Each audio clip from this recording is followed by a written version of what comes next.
So where I left off, we had this infinite plate. It's just an infinite plane, and it's a charged plate with a charge density sigma.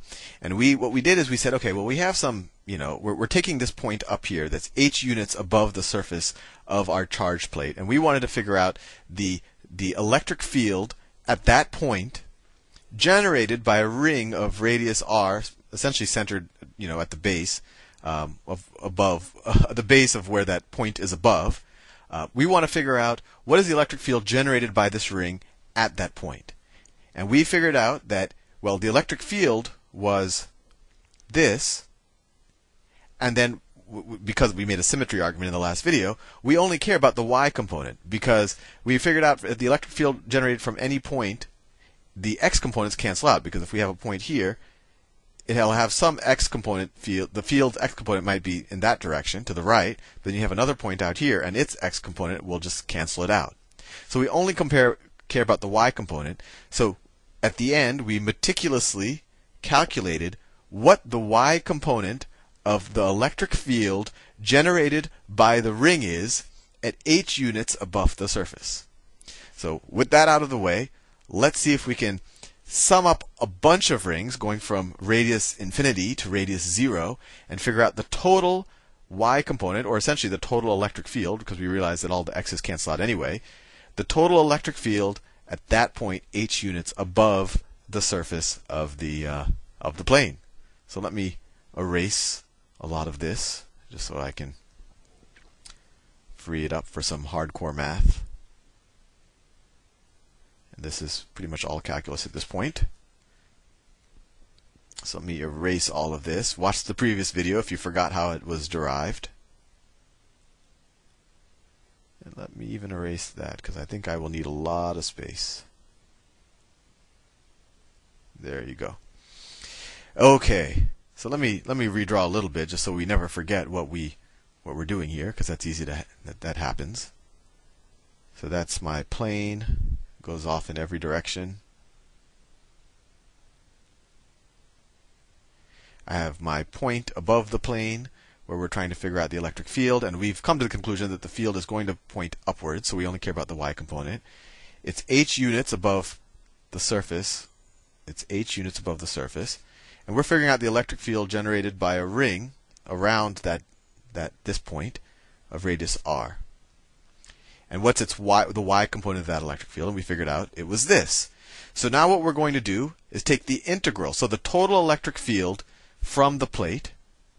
So the total electric field is going to be the integral from our, that's a really ugly looking integral, from a radius of 0 to a radius of infinity. So we're going to take a sum of all of the rings, starting with the radius of 0 all the way to the ring that has a radius of infinity, because it's an infinite plane. So we're figuring out the impact of the entire plane. So we're going to take the sum of every ring, so the charge of, or the field generated by every ring. And this is the field generated by each of the rings. So it's, let me do it in a different color. This light blue is getting a little monotonous. K H 2 pi sigma r dr over h squared plus r squared to the 3/2. Now let's simplify this a little bit. Let's take some constants out of it, just so this looks like a slightly simpler equation. So this equals the integral from 0 to, oh whoops, I didn't want to write that just yet. So let's take the k. I'm going to leave the 2 there, and you'll see why in a second. But I'm going to take all the other constants out that we're not integrating across. So it's equal to k h pi sigma times the integral from 0 to infinity of, what is this? So what did I leave in there? I left a 2r. So we could rewrite this as, well, actually I'm running out of space, but let me write this. It's 2r dr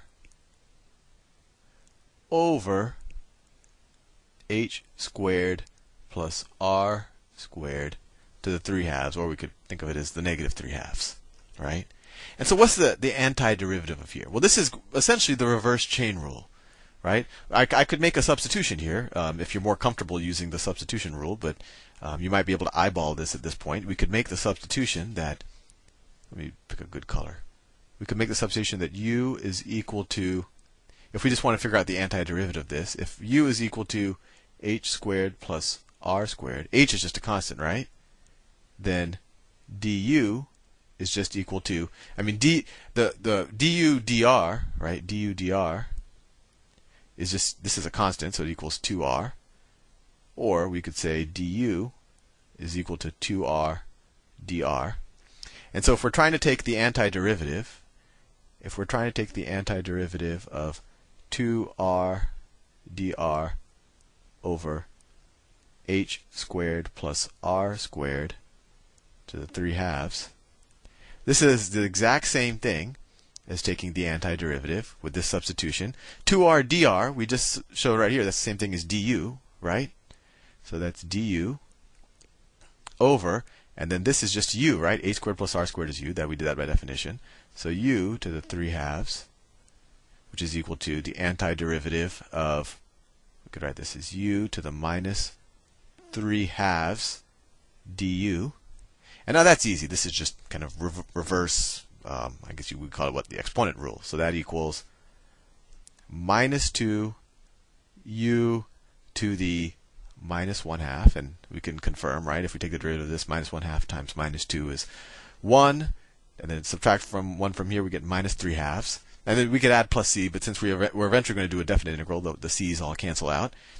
Or we could say that this is equal to, since we made that substitution, this equals minus 2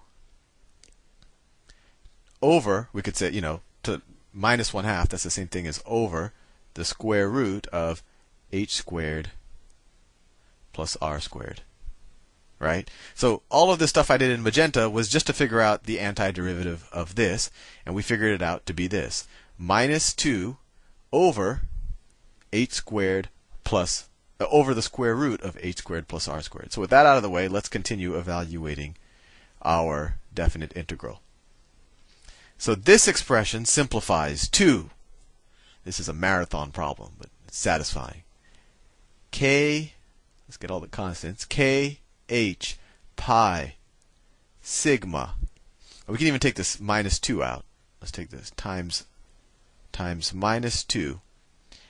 And all of that, and we're going to evaluate the definite integral at the two boundaries.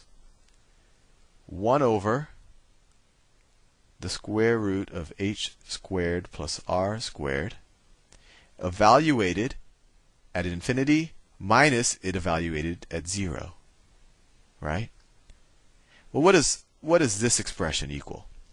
Well, what is 1 over the square root of h squared plus infinity? Right? What happens when we evaluate r at infinity? Well, the square root of infinity is still infinity, and 1 over infinity is 0. So this expression right here becomes 0. When you evaluate it at infinity, this becomes 0, minus this expression evaluated at 0. So what happens when it's at 0? When r squared is 0, we get 1 over the square root of h squared, right? So let's write it all out. This becomes minus 2k h pi sigma times 0 minus 1 over the square root of h squared. Well, this equals minus 2k h pi sigma times, well, 1 over the square root of h squared, that's just 1 over h, right? And there's a minus, times minus 1 over h. Well, this minus and that minus cancel out. Fair enough. And then this h and this 1 over h should cancel out. Fair enough. And all we're left with, after doing all of that work, and I'll do it in a bright color because we've done a lot of work to get here, is 2k pi sigma. So that's neat on a lot of levels. First of all, what would we even do here? We might have gotten lost in the math. This is the net electric field, the total electric field at a point at height h above this infinitely uniform, this infinite plate that has a uniform charge, and the charge density is sigma. But notice, this is the electric field at that point, but there's no h in here.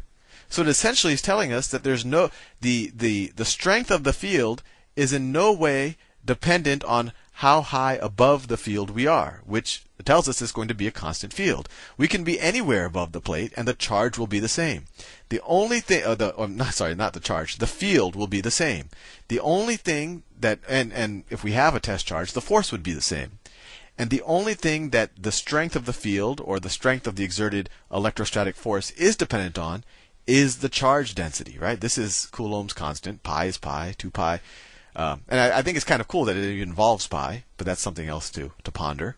But all that matters is the charge density.